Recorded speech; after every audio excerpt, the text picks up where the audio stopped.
Maar 'n stormwind kom skielik. Hy gee nie vir jou 'n waarskuwing.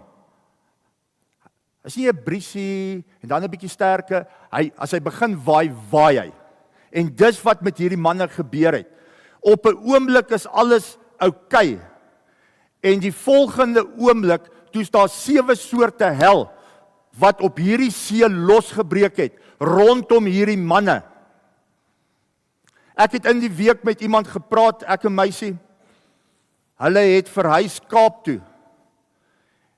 En hierdie mense het mense gekry wat hulle goed getrek het vir hulle. Alles wat hulle deur die jare bymekaar gemaak het, hulle hele lewe in hierdie trok. En dit was 'n scam. En hierdie mense verloor alles. 7 soorte hel breek los in hierdie huisgesin. Hulle het nie 'n onderbroek of enigiets om aan te trek nie. Hulle het alles verloor. En ewe skielik moet hierdie mense bakkant staan, sodat hulle net weer kan begin.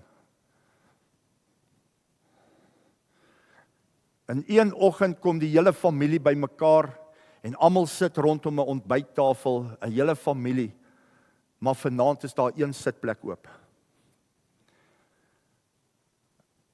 Een oomblik staan 'n paartjie voor die kansel en hulle sê vir mekaar hoe lief is hulle vir mekaar. En na 'n verloop van tyd staan hulle in 'n skeihof. Jy werk 30 jaar by 'n plek en jy gee jou beste, jy doen jou beste.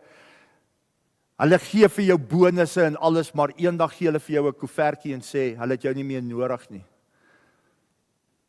Jy gaan dokter toe soos hierdie jong seun. 'n Mooi somersdag en jy kry die nuus dat jy het kanker of een of ander siekte. En iewes skielik het daai stormwind jou geruk hier binne in jou. En jy sê, maar Here, waar kom hierdie storm vandaan? Wat het ek gedoen om hierdie storm te verdien? Maar daai storm was al reeds op die horison.